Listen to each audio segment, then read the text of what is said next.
Hey, welcome back to Studio 6, and today we're going to make a dragon. Let's start with the materials.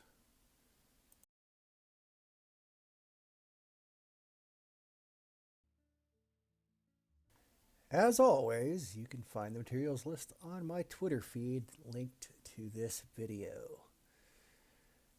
This dragon is an architectural element. It's really good for walls or shops. I will be interested to see what uses everyone comes up with. And we're going to start with a wall that I can build this dragon on. We'll start with the 4x4 smooth wall, offset it off the placement wall. It will look off center, that's fine, because we'll add another short wall on the side, and that will give us something that is 5 units wide. There we go, now it's centered.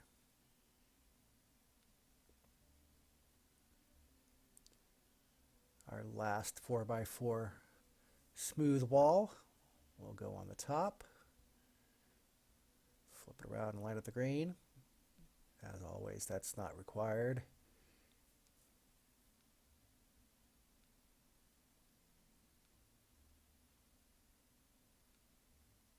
And now we've got a C shape.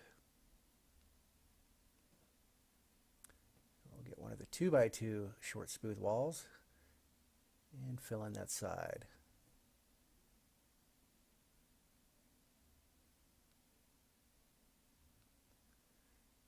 So now we have a perfect box.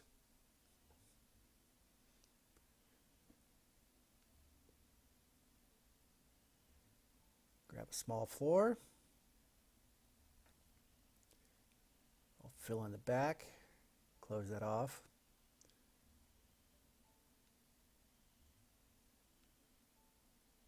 And then we'll need 2 tiny floors to finish off that gap. Now, I made this dragon just about 2 years ago. It's I think it is the very first thing I did for a specific build, an Asian themed build. But I thought I would go ahead and do it, since it does add a little something to walls or straight lines.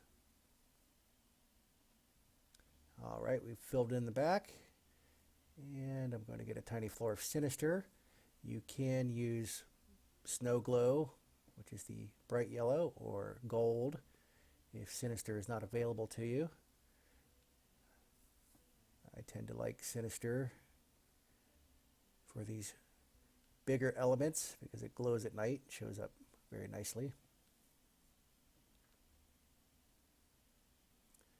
We'll grab another small floor. We'll start the snout.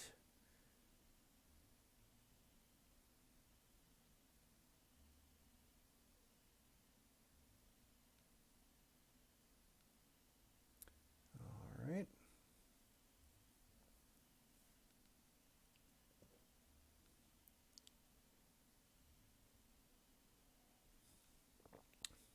One tiny wedge will become the nose ridge.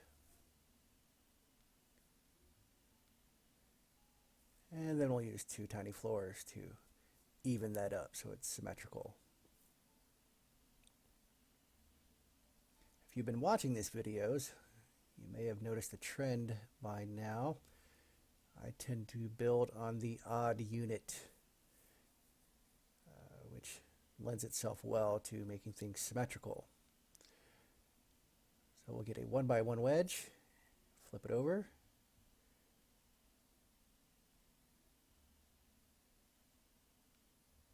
and this will become one of our teeth. Make our dragon a little more fearsome.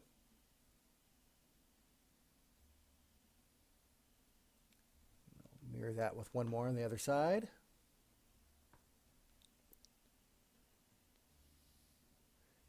And then use 2 tiny floors to fill in the gaps behind the teeth. Give us a lower jaw.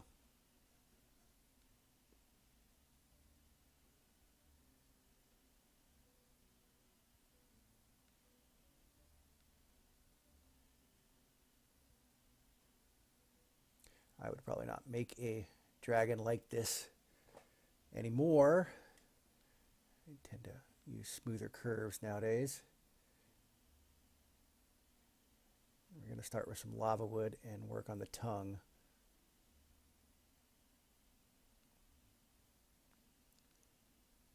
This particular dragon, though, fit the theme of the build I was working on, and I thought I'd pass it on.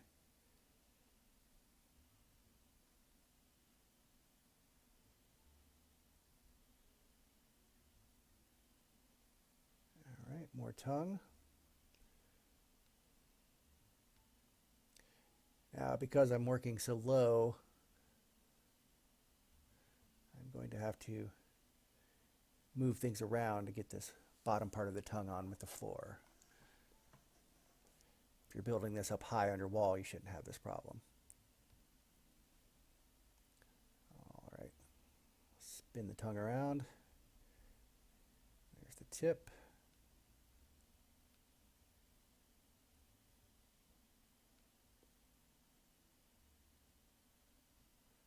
And there we go. Now, this is still pretty blocky.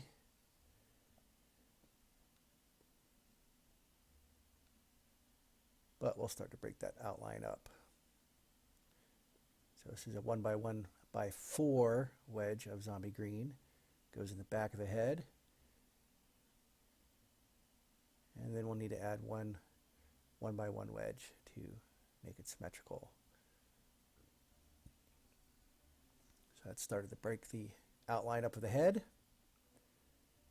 We'll grab a 2x2 wedge of gold wood. Line it up in the middle over the nose. And because of that back ridge, we can add one more.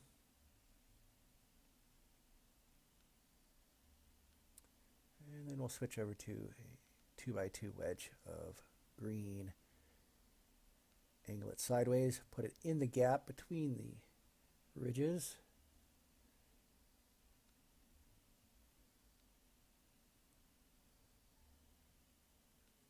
And that'll break up our head even more with some ears.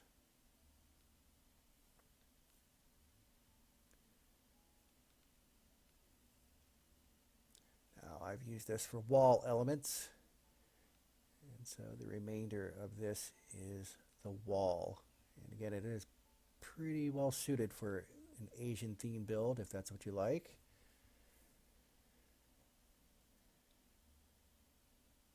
And this wall can go on as far as you want it to, so the number of pieces will increase.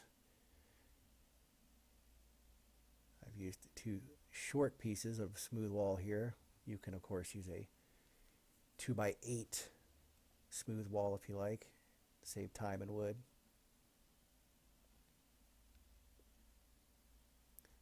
One more tiny floor to make it the correct length for this build.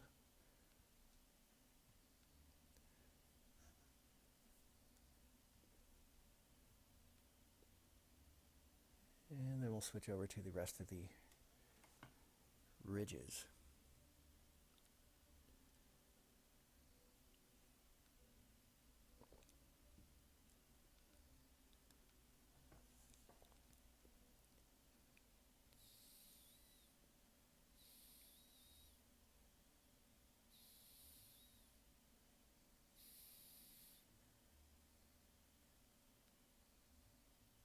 Now, because of those blocky sides on the side of the head, you can put this at a corner and have an element going off to the side, and it should blend in very nicely with the head. We're going to take a 2x2 wedge, and that will cover the gap here. And again, this kind of harkens back to the Asian theme that this dragon came from. Makes for a nice wall ridge. and fleshes out your dragon.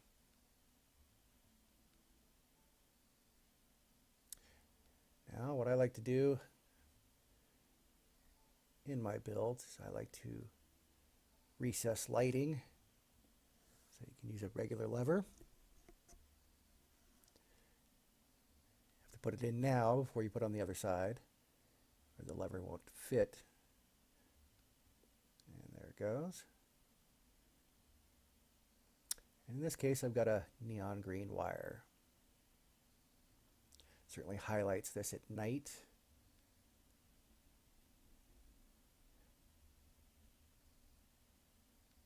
Yay, Roblox. Okay.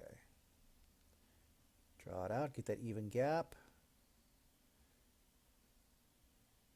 Plant it. That will light up.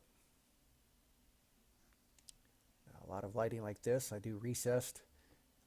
People will never see it, but it makes the wood glow and will brighten up your plot at night. Now we can put on the other side our last two pieces.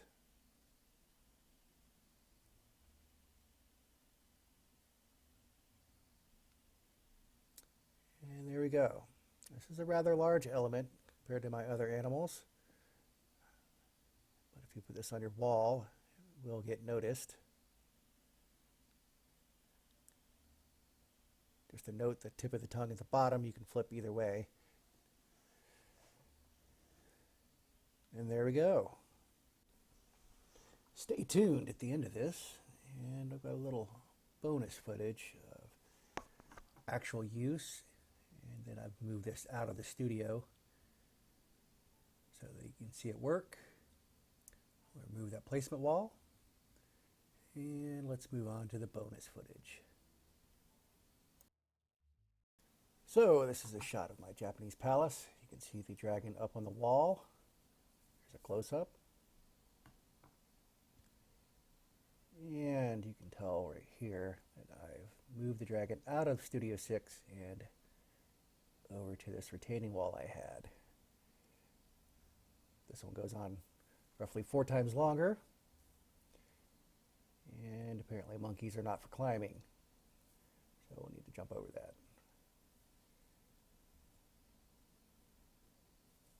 A sneak peek of my research and development area where I work on new animals.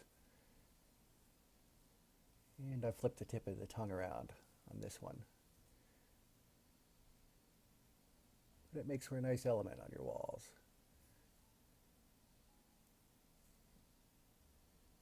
Tell my base is pretty messy. I just finished making the Mondo monkey from the intro. And once again, thank you for coming to Studio 6, and we'll see you again next time. Thank you so much.